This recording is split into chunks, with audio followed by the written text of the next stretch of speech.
there, Gemini tribe. This is for those of you with your sun, moon, rising placement in Gemini. I am the Oracle of the Ages, and I'm here offering these gifts and videos to bring more love and light to those of you who need it and our collective consciousness, because things are interesting these days. Please be reminded that this is a general reading, so take what resonates and leave the rest. One love. And I pulled cards already and called the angels in before I pulled cards. And it's showing me that things are challenging. You have a lot on your plate. I'd say we all have a lot on our plate, but for you, Gemini, it's really important to be mindful of your mental reality and doing what you can to come from a place of as much logic and controlling the emotions as possible during these times, during this eclipse, full moon in Taurus times. It's gonna be in your best interest to do what you can to look at where you have habits and contracts or patterns or belief systems specifically that are very much holding you back, or where you are coming from a place of fear possibly, or anger, which it is showing me that you do have very much reason to be angry. Things have been not easy.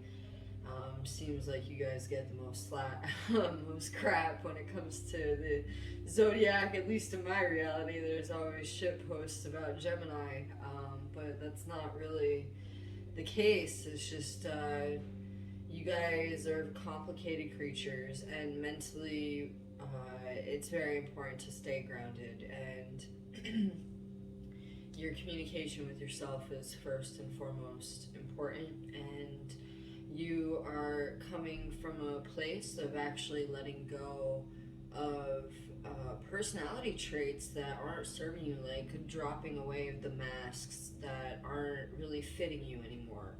And you are smack dab in the middle of the ending of a cycle. You have yet to quite step into the new cycle.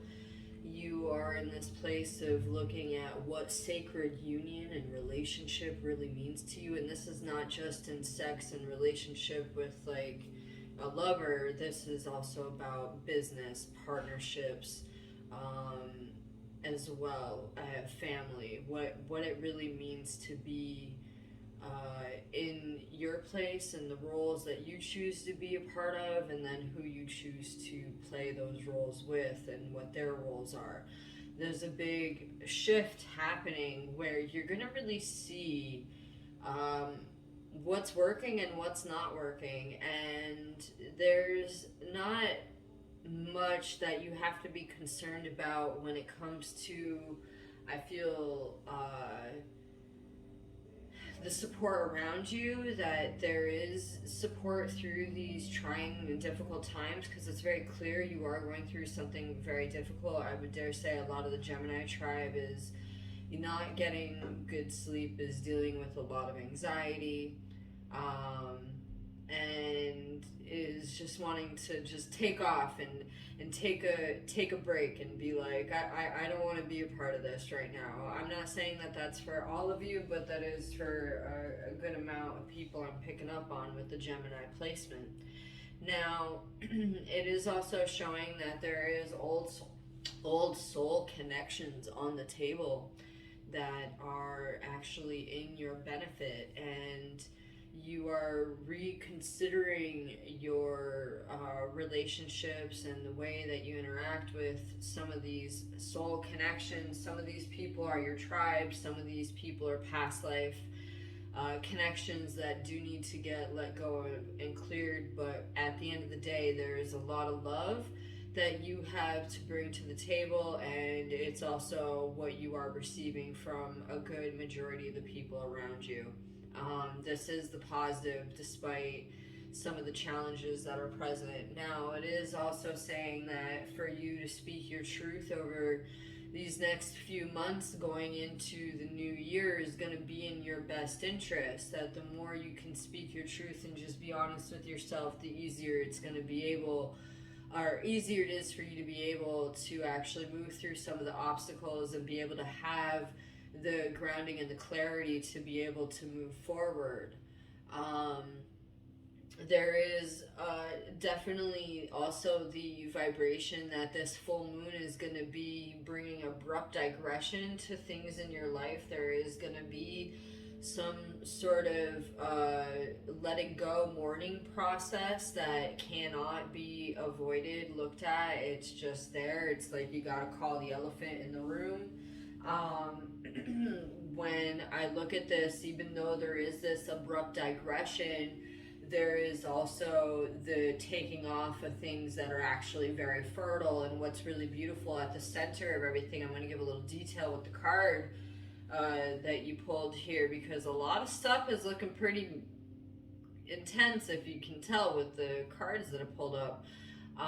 The Ace of Swords, this is about victory and truth, victory in really being able to move in a place of effectiveness,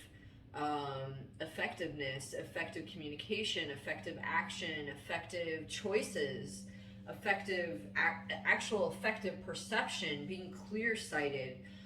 Truth is very much important. The goddess Kali is the vibration for you in this today's reading.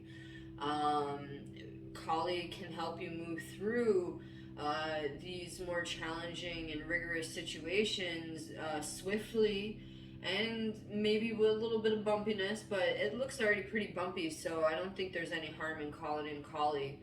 Kali Ma, goddess, the goddess of time, destruction, and rebirth. She is a protectress. She is here to clear out all the negative frequencies that are keeping the collective consciousness down from connecting with the divine. It's very clear that Kali will be able to help you be able to have the energy to reconciliate with some of the soul connections that I see coming back around the corner over these next few months during this eclipse cycle. It's very important that you really trust your higher self as well. And a lot of you Gemini people, for you, the gift to be able to really tap into your higher self, besides obviously calling in Goddess Kali to help you tune and clear what no longer serves you, and to tune into what does serve you. But what is also saying is a gift through your specific and your creative writing processes. So I find this interesting because some of the Taurus tribe had this as well, that writing would be very beneficial to them over this next eclipse cycle. So, but it's very clear that it's specific for you in creating new contracts. That's a little different than what the Taurus energy I was getting, but there's new soul contracts, new agreements that will be formed in the coming new cycle when you finish clearing out the ending of this cycle. And it's also about the creative processes and the making sure you're taking care of your specific, your anxiety. You have anxiety, or some of you are not sleeping the way that you normally get good rest. So the writing and purging, just like purging on paper, spilling out exactly how you feel, even if it's coming from the ego and you got to let that shit out, let it out. That's gonna serve you. So pulling a clarifying card. We've got the moon, so some of you have to clear out the negative energies in your life and really start listening to the divine and trust that you have the ability to move through the illusions in your life and be able to pierce through the Maya and the illusion, the grand illusion, and be able to connect to the higher self, the higher divine forces, that connecting to your dreams, writing your dreams down. So very similar energy with Taurus as well. There, that is going to serve you. When the moon and the devil show up, it is a cleaning energy time. It is a time for you all to maybe do a purging ritual, clearing out negative frequencies in your energy field, asking Goddess Kali to come in. So I really recommend that for you, Gemini tribe. I hope this finds you in peace, love, and light, consciousness, and blessings and one love.